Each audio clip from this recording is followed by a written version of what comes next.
So, welcome everyone who's actually on board already now. Welcome to my co-host here, Jonas Klevhag, and we will be moderating for these 2 coming days. Yes, thank you very much, and welcome to you too as well, Yasmin. Are you ready for COP26? Would you say? I'm getting ready. I'm getting there. It's really exciting. I'm really looking forward to this. Both this start, of course, because this is like a pre mingle, and I'm so much looking forward to these coming 2 days. We've been working with this for quite a long time now, and it's. I'm happy that we finally are here. Right? Yes, we've been working with it, I suppose, ever since we learned that the original COP26 was postponed a year until this November. So we thought, well, why are we doing this actually? Couldn't you just backtrack to the original thought where we started all this? Well, I think we had this discussion. We were quite shocked that they actually would cancel this important meetings, even if we do understand that everything is not happening during that meeting, but it's a great benchmark, and just tracking what's going on. And we, even if we have this pandemic, which is really, of course, a huge challenge and a problem, we are actually facing a lot of other problems as well and challenges, and especially around the climate issues. So when we found out that this was going to be cancelled, we started discussing how could we actually, what we say in Swedish or in IKEA language, kraftsamla, to actually gather all the best example solutions, ideas, starters to actually push forward to better solutions and faster actually to the climate challenges, and kind of get ready for the hopefully coming COP meeting. Yeah, that was one thought actually, wasn't it? That, I mean, if we were not prepared enough for COP26 in November of 2020, we should be twice as ready for COP26 in 2021. And one part was to get all the good examples in the air, to learn about them and get inspiration. But the other part, I think, which has been really important, is also to give the public an opportunity to know the status, the state of the climate, so to say. How are we doing with the Paris Agreement? How's it going? And even though the COP negotiations are somewhat, we don't jump and have discos around the COP media reports, but we're still reached by them, and we're still engaged by them, and we're still getting this kind of summarized idea of how it's going. Well, that didn't happen in November, so let's make sure it happens before COP26 in November. Exactly. That, I think, is a really exciting reason for doing this. Yeah. So what topics do we cover, Yasmin? Well, I mean, obviously, we have tried to focus on those topics and the areas that makes the most climate or the biggest climate footprints, actually. So we've been focusing on, obviously, energy, food, obviously, construction, textile materials, waste management, and transport. These are areas that we really need to address and fast and hard.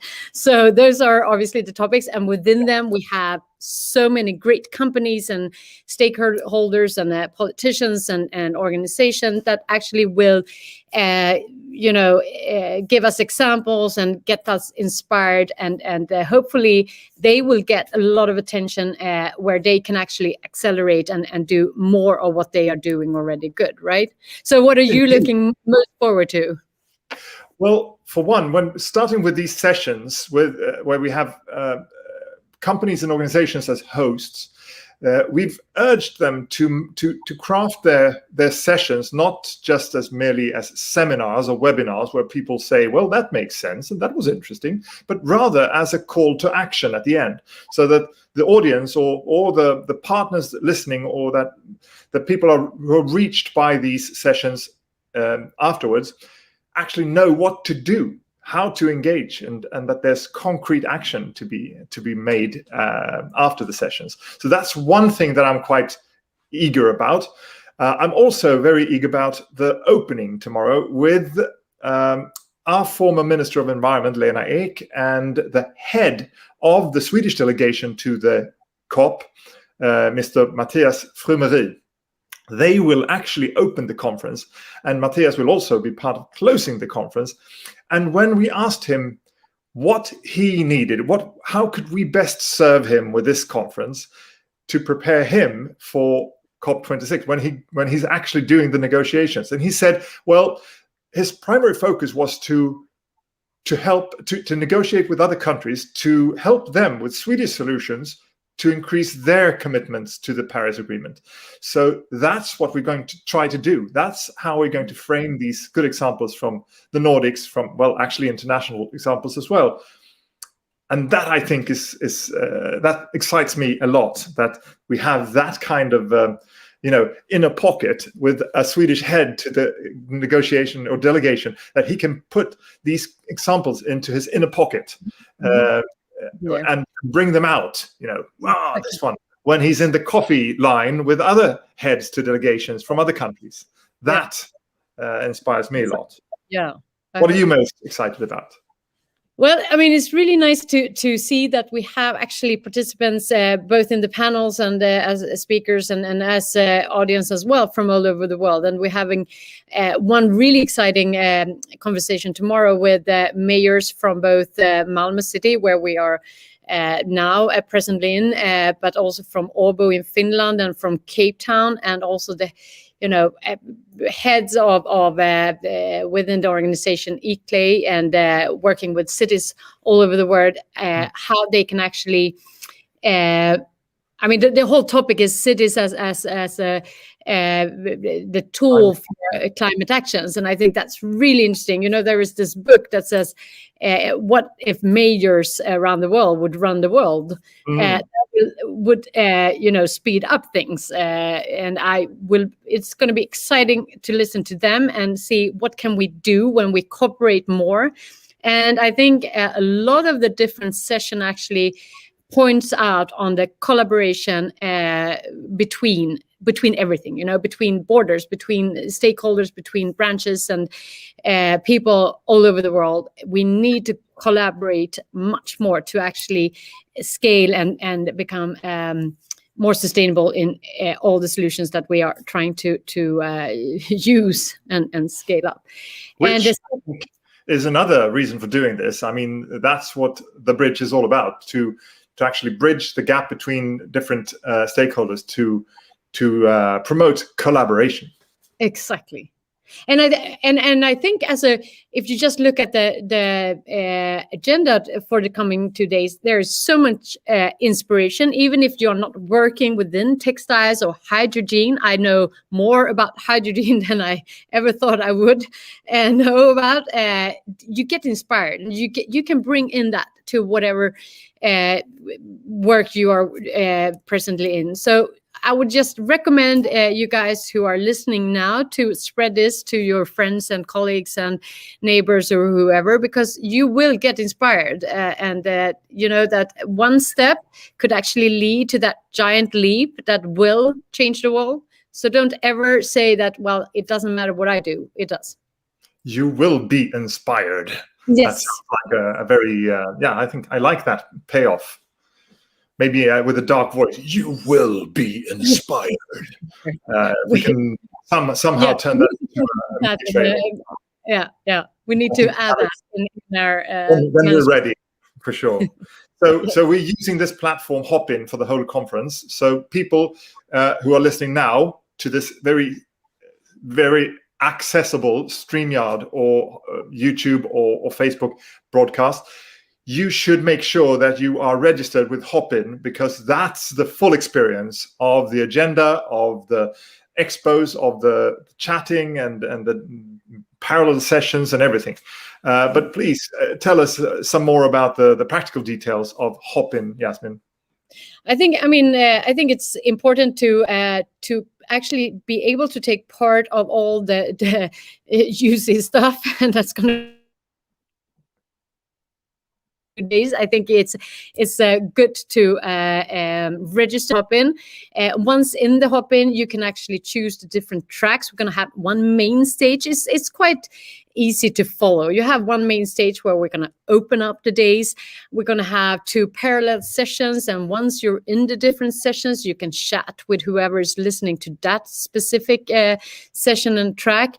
Once you're back on the main stage, you can chat with those people. It's quite easy to follow. And then we have the exhibition part and the expo where you can get all these other ads on. So it's a really recommendable to register at Hopin, and you will get further information tomorrow, obviously. But make sure that you do it now, right now, because you are online now and sort of following this broadcast. Take the opportunity and register already now after this, so that you're ready for get ready for COP26 in the morning.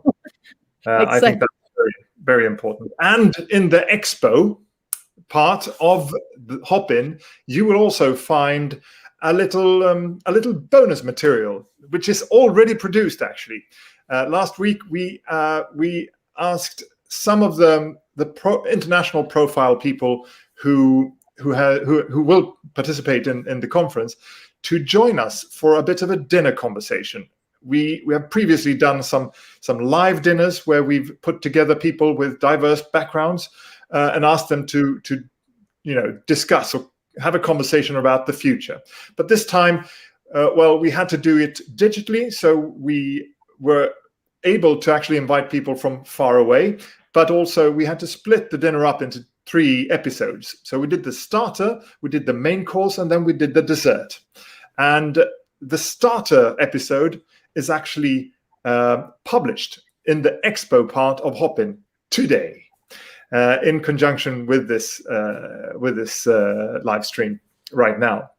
So make sure that you are registered at Hopin, so that you can go into the expo and listen to the dinner conversation, the starter dinner conversation that we had between Anna Stenstam from CR Competence, CEO of CR Competence, Zitouni Uldada, Deputy Director of the FAO in Rome, the UN Food and Agriculture Organization, and finally, last but not least, Miss Olga Grönvall-Lund, who's the founder and CEO of Reformaten, which in English translates into reform the food.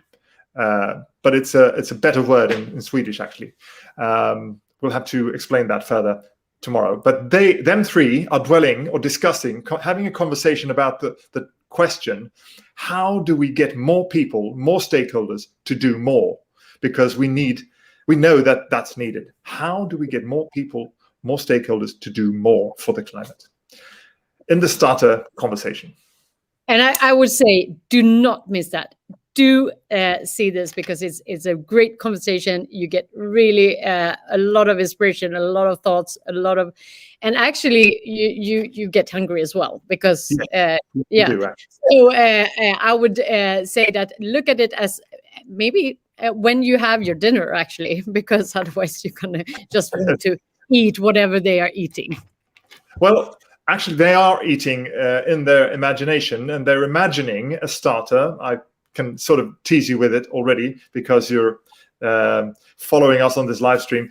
The starter dish or the recipe was inspired by our colleague Sophie Granat, who's actually our own master chef, and she composed this lovely dish of where we need more hands to do more to do the dish. So it's tortelloni, or maybe tortellini, you choose.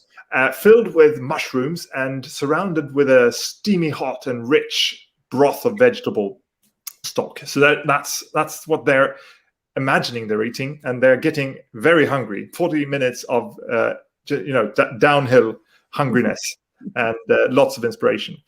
But make sure you register on Hopin. Go to the expo, check out the starter conversation, be inspired. As Yasmin just said, you will be inspired once you check into the conference tomorrow, for sure. And we'll see you at 8:30 sharp. We'll start tomorrow morning, and bring on the people that needs to see this, your colleagues, your friends, your neighbors, your kids, whoever. We need to make a change, and we need to make this happen. So we'll see you tomorrow. See you tomorrow. Ping them in and see you tomorrow. Bye, Jonas. Bye-bye, Yasmin.